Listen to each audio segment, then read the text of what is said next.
আজকে আমি তোমাদের সাথে শেয়ার করব আমাদের সবার খুব পছন্দের দই চিকেন। ভিডিওটি একদম স্কিপ করো না। নমস্কার বন্ধুরা, নতুন আরেকটি রেসিপিতে সবাইকে অনেক স্বাগত।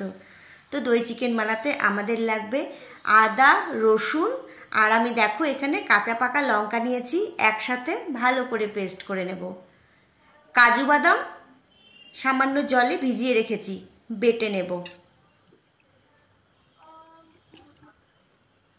আর আমাদের কি লাগবে, আর আমাদের লাগবে গোলমরিচ। তো আমি গোটা গোলমরিচ বেটে নেব। ভাজা মশলা লাগবে, গোটা সাদা জিরে নিয়েছি হাফ চামচ, 3টে এলাচ, 2টো লবঙ্গ, 1 টুকরো দারচিনি শুকনো কড়াতে ভেজে গুঁড়ো করে নেব। আর আমাদের লাগবে সাদা তেল। আমি পুরো রান্নাটা কিন্তু সাদা তেল দিয়েই করব। তো আমি এদিকে প্যান বসিয়ে দিয়েছি। সবার প্রথমে আমি ভাজা মশলা বানিয়ে নেব। তো এর জন্য আমি প্যানে দিয়েছি গোটা গরম মশলা, গোটা সাদা জিরে, আঁচটা কমিয়ে রেখেছি। মশলা ভেজে ঠান্ডা করে গুঁড়ো করে নেব। তোমরা চাইলে মিক্সিতে গুঁড়ো করে নিতে পারো, আমি শিলনোড়ায় বেটে নেব। তো মশলা ভাজা হয়ে গেছে, গ্যাস অফ করে দিলাম। এবার আমি বেটে নেব। বন্ধুরা, খুব সহজ রেসিপি, তোমরা এই রান্নাটা বাড়িতে অবশ্যই একবার ট্রাই করে দেখো। আর তোমাদের কেমন লাগলো আমাকে জানাবে কমেন্ট করে। এরকম ভালো ভালো রেসিপি তোমাদের জন্য নিয়ে চলে আসবো। তোমরা কি আমার চ্যানেলকে সাবস্ক্রাইব করেছো? যদি এখনো সাবস্ক্রাইব না করে থাকো তাহলে দেরি না করে আজকে সাবস্ক্রাইব করে রেখো। তো দেখো গুঁড়ো করে নিয়েছি। চিকেন ধুয়ে পরিষ্কার করে নিয়েছি। আমি নিয়েছি 500 গ্রাম চিকেন। এর মধ্যে কিছু মশলা অ্যাড করব। দিয়ে দিলাম 1 চামচ গোলমরিচ গুঁড়ো। তোমাদের আগেই বলেছি গোটা গোলমরিচ বেটে নেব, তো আমি গুঁড়ো করে নিয়েছি। দিয়ে দিলাম স্বাদ অনুসারে নুন, সামান্য সাদা তেল দিয়ে দিলাম। সাদা তেল দিলাম 1.5 চামচ। এবার ভালো করে মাখিয়ে নেব। ভালো করে মাখিয়ে কিছুক্ষণের জন্য এভাবেই রেখে দেব।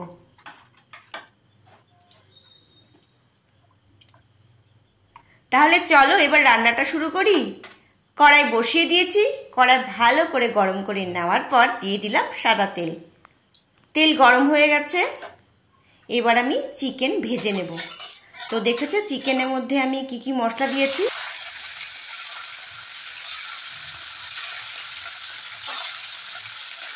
চিকেনগুলো ভেজে নেব, আঁচটা বাড়িয়ে রেখেছি। তো চিকেনগুলো আমি খুব ভালো করে ভেজে নেব।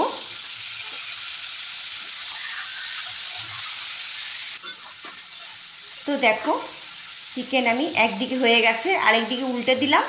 এভাবে উল্টে পাল্টে ভালো করে ভেজে নিতে হবে। আর অবশ্যই এই রান্নায় টক দই ইউজ হবে, যেহেতু এটা দই চিকেন। দই ছাড়া রান্নাটা একদম অসম্পূর্ণ। তোমরা টক দইটা খুব ভালো করে ফেটিয়ে তারপর রান্না ইউজ করবে। তো দেখো চিকেন ভাজা হয়ে গেছে। এবার আমি তুলে নেব।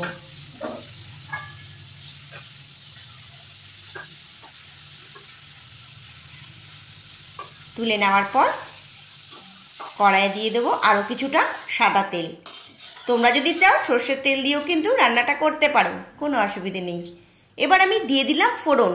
1টা শুকনো লঙ্কা, 1টা এলাচ ফাটিয়ে দিয়েছি, 1 টুকরো দারচিনি, 1 টুকরো লবঙ্গ। আঁচটা কমিয়ে দিলাম। যখন ফোড়ন থেকে সুগন্ধ বেরিয়ে আসবে দিয়ে দিতে হবে পেঁয়াজ কুচি। তো দেখো আমি এখানে পেঁয়াজ খুব ভালো করে কুচিয়ে নিয়েছি। তোমরা কিন্তু পেঁয়াজ যত পারবে মিহি করে কুচিয়ে তারপর কড়াইয়ে দিয়ে দেবে, ঠিক আছে? কতটা পেঁয়াজ দিয়েছি, এখানে আমি মিডিয়াম সাইজের 2টো পেঁয়াজ দিয়েছি। পেঁয়াজটা হালকা লাল করে ভেজে নেব। যতক্ষণ না এর মধ্যে একটা কালার আসছে নেড়ে চেড়ে নিতে হবে। গ্যাসের ফ্লেম মিডিয়াম টু লো রেখেছি।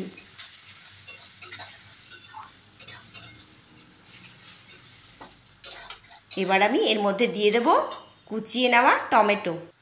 এর মধ্যে আমি মিডিয়াম সাইজের 2টো টমেটো খুব ভালো করে কুচিয়ে দিয়ে দিলাম। তোমরা যদি চাও টমেটো পেস্ট করেও দিতে পারো।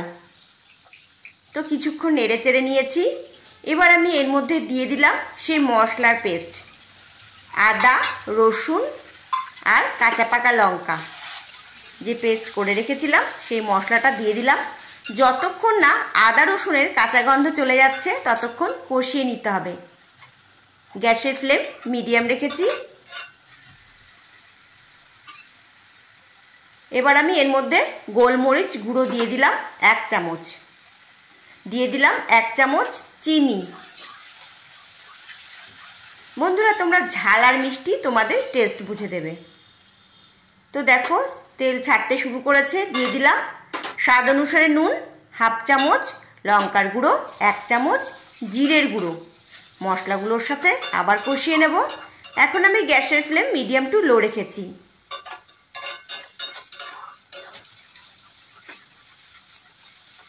এবার আমি দিয়ে দেব কাজু বাদাম বাটা। কাজু বাদাম বাটা দিয়ে দিয়েছি। এবার আমি দিয়ে দেব ফেটিয়ে নেওয়া টক দই 3 চামচ। কষিয়ে নেব খুব ভালো করে। পাত্রে মশলা লেগে রয়েছে, জল দিয়ে ধুয়ে সেই জলটাও দিয়ে দেব। এবার সব কিছুর সাথে ভালো করে কষিয়ে নিতে হবে।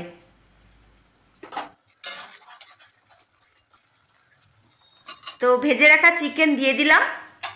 এবার আমি ততক্ষণ ভালো করে কষাবো যতক্ষণ না মশলা থেকে তেল ছেড়ে আসছে।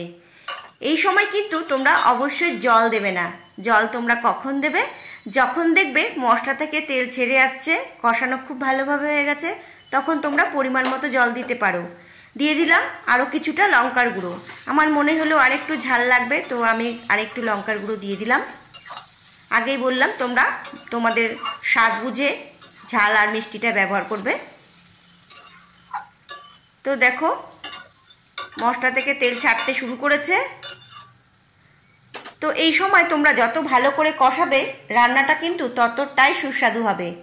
তারপর তোমরা জল দিয়ে দেবে। অবশ্যই তোমরা কিন্তু গরম জল ইউজ করবে, ঠান্ডা জল একদম দেবে না, ঠিক আছে? তো দেখো মশলা থেকে তেল ছেড়ে দিয়েছে। এবার আমি দিয়ে দেব গরম জল। তোমরা যেরকম ঝোল রাখতে চাও সেই বুঝেই জলটা দেবে। এর মধ্যে তো ঝোলটা খুব বেশি হবে না, হালকা একটু ঝোল হবে। তো দেখো জল দিয়ে দিলাম, ভালো করে ফুটিয়ে নিয়েছি।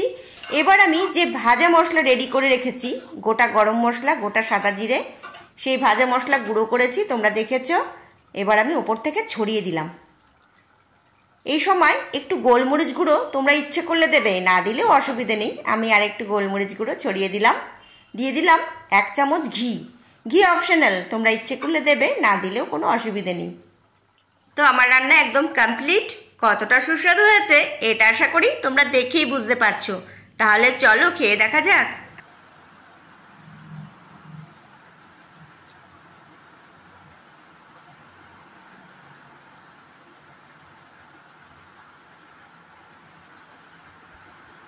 সত্যি বলছি বন্ধুরা, খুব ভালো হয়েছে। তো ঠিক যেভাবে দেখিয়েছি তোমরা বাড়িতে ট্রাই করো। আর তোমাদের কেমন লাগলো আমাকে জানাবে কমেন্ট করে।